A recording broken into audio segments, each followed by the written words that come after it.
Hello and welcome to the newest edition of the Arts Overlook. Each episode we look at different arts and entertainment stories circulating around Cedar Falls, Iowa. This edition will take an inside look at a local hip-hop group, check out the Cedar Valley Singers, see what's going on at Thursday Painters down at the Hearst Center.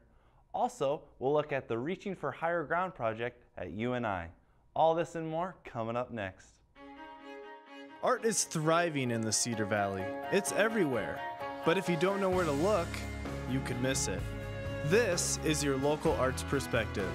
This is the Arts Overlook.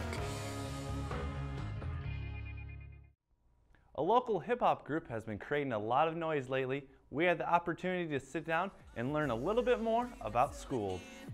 There has always been a thriving music scene in Cedar Falls, but hip-hop seems to be uncharted territory unless you travel to Waterloo.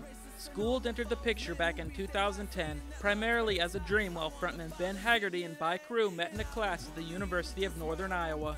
The two shared many interests that sparked a friendship. That friendship turned out to be one of their biggest adventures in life thus far.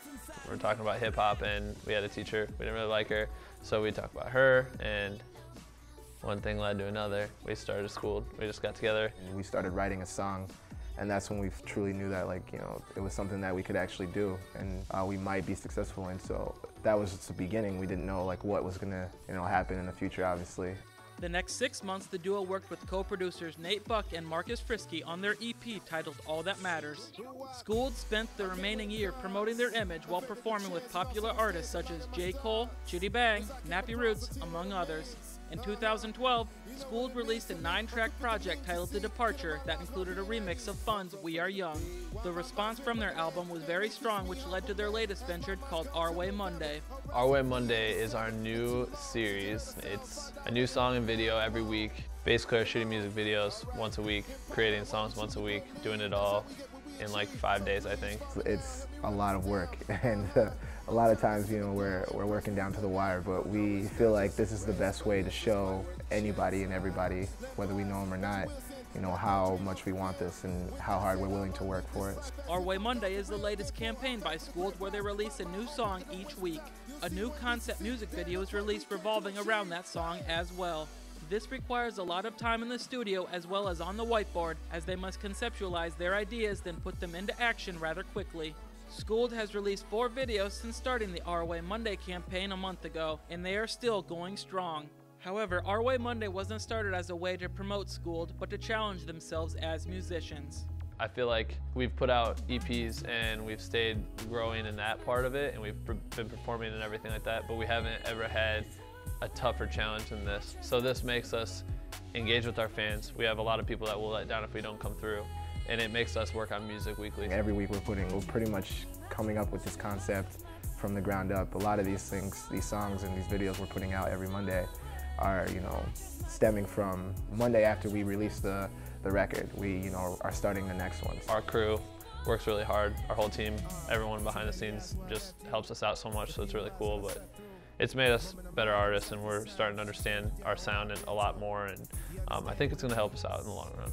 Growing up in Cedar Falls, Haggerty knows how much the support from his hometown means to their success. Cedar Falls has always been a stage for musicians, with popular venues such as the Hub and the Cloud Center leading the way. Skool'd has performed in a variety of venues around the nation, but they can feel comfort knowing they can always call Cedar Falls their home. This is definitely, the city where we started. We get a lot of, encouragement. We get a lot of support. A lot of people who want to help us out and, be a part of it somehow. We have a home show, it sells out. We've always been able to have a good fan base here, and it's always felt good to bounce ideas off of them. So if we want to, test out a new song in the crowd, we'll do it at our home show and we'll see how it goes, and then, based off their reaction, which is always just insane. Skool'd will continue their Our Way Monday campaign as they look towards the future. You can expect big things from this group out of Cedar Falls, with their talent and work ethic paving their road to success. For more information on Skool'd, you can visit their website at skooldlife.com or follow them on their social media sites such as Facebook, Twitter, and YouTube. Be sure to keep an eye out every Monday for their latest video in their Our Way Monday campaign. Be sure to check out Skoold's next performance right here in Cedar Falls, which will take place Saturday, February 2nd, down on Main Street at the Hub.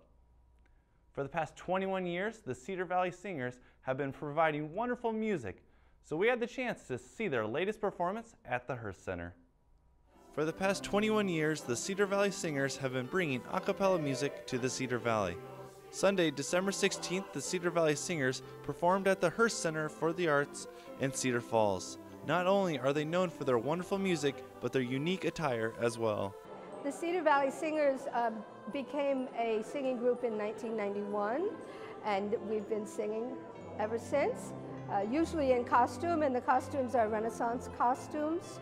And we sing primarily a cappella music, and most of it is from the 15th century, 16th century, madrigal type music. Sacred songs are called motets, and so we sing sacred and madrigal music and some contemporary music. Today's program does have some jazzy songs in it from the 20th century. The Cedar Valley Singers are made up of 8 members ranging from soprano, bass, tenor, and baritone voice types. Although they are an a cappella group, they do enjoy the addition of an instrument from time to time. Their performance at the Hearst Center was accompanied by Tammy Maurer, a bell ringer who helped with some of their Christmas carols. Christmas time is the prime season for the Cedar Valley Singers as they tour different venues in the Cedar Valley, providing Christmas carols for all to enjoy. Primarily we sing Christmas gigs. We are always singing at the Historical Society Walk on a Sunday afternoon in December. And we've done some programs at the Women's Club. We have done programs at the Snowden House in Waterloo at times, in Valentine's Day, and we've performed at some of the nursing homes or the retirement centers in the Cedar Valley, and birthday concerts. So we sing love songs and Christmas songs. In the summer we sing at local churches when their choirs are on hiatus, and so we enjoy singing some American gospel songs. The group is made up of individuals who have been involved with music their entire life and enjoy being in the group to direct, sing, and socialize with fellow singers in the Cedar Valley. I am a music teacher, have been in the past, and a choir director, so this allows me to still do some choir directing, but also singing, and I also like to be able to sing. And we just have a great time socializing and having a good time together, and we all enjoy singing. If you are interested in having the Cedar Valley Singers perform in for your organization, club, or church, contact them at info@cedarvalleysingers.com. Next Christmas, you might hear a group of people Christmas caroling, so don't be afraid to stop on over and see the Cedar Valley Singers for yourself. Each Thursday, a group of painters meet at the Hearst Center to share their knowledge and skills with each other. We spent a little bit of time there recently to see exactly what happens on those Thursday mornings. On a Thursday morning here in Cedar Falls, Iowa, down at the Hearst Center for the Arts, you can find the Thursday painters all gathered together, greeting each other with smiles, laughs, and this time of the year, Christmas cards. When the Hearst Center opened its doors for the first time in 1989, the executive director at the time offered the emerging painters, who has grown from 15 to now 40 members, a room of their own in the Hearst Center to paint together each week. We were a group before Hearst Center opened up. Marie Cook and Dolores Franzen were the ones who instigated it. And Mira Goyle, an Indian friend of ours whose husband was here, got us into the Hearst Center. She approached them when the Hearst Center opened, and we've been painting here in this room ever since. The Thursday painters try to stay away from doing any sort of art that involves a smell/odor to be courteous of those with allergies in the group, and the painters come from all over eastern Iowa to meet up on a Thursday morning. They are a friendly group as they enjoy helping each other out with each other's paintings. Watercoloring is their trademark, but they are open to all kinds of art. Everyone does what they want to do, and a lot of us go to workshops and come back with a lot of ideas from workshops, and we do similar things. But every Thursday, people bring things that they have been painting on and continue. And we have gotten into pastels. Quite a few of our group went to a pastel workshop and are doing pastels. We have some doing acrylics, but mostly watercolor. The Hearst Center does showcase their paintings from time to time, but the Gallagher Blue Dome Performing Arts Center on the 3rd floor is where you can find a yearly showcase of the Thursday Painters artwork on display. Running show at the Gallagher, we change our paintings every 4 months, and we try to do seasonal shows there. And it's on the 3rd floor at the Gallagher.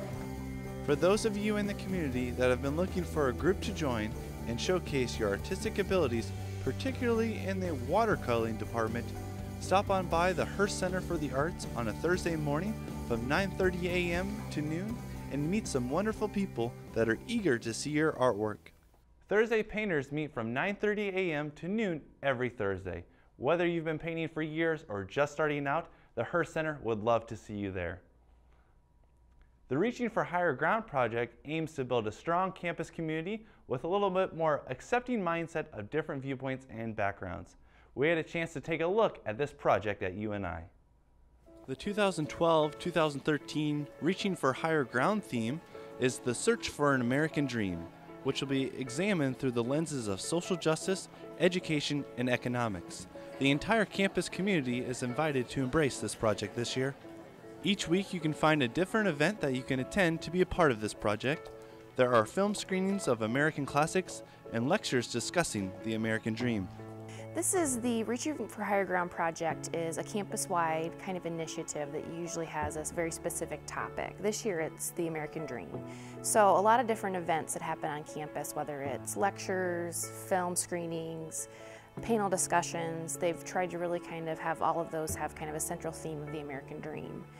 On Wednesday, December 5th, at the Schindler Education Center on UNI's campus, there was a critical conversation event where students were invited to come and see the work of students in a 6th grade class at Carver Academy in Waterloo. The 6th graders participated in a photo voice project where they took photos and wrote about the conceptions of the American dream. And our role as citizens of this world is to continue to eliminate the barriers that will enable access to all. So once again, I applaud everything that you've done thus far, but I want you to constantly think about how you can help eliminate barriers in order to provide access to all. One of the goals set out this year for the Reaching for Higher Ground, the Search for an American Dream project, was to examine the concept of the American dream through education. As Dean Watson was mentioning to education students, that they should prevent any barriers for those they come across from reaching their own American dream. There are ways that community members can be a part of this project. Through the university's website, uni.edu, there is a tab that you can find Reaching for Higher Ground, and that has all of the events listed that are part of the Reaching for Higher Ground kind of series. And there's also a contact information if people have other events that they're already doing that they feel could be tied to it, or if they have an idea, there's some actual funding tied through the university for bringing some things to campus that can be a part of that. So if anyone has ideas or thoughts, there's definitely ways to make those contacts. There are still plenty of events coming up for the Reaching for Higher Ground project, so be sure to check out the events calendar on UNI's website. Hope to see you there. Well, that's all we have for you on this edition of the Arts Overlook. Thank you for watching.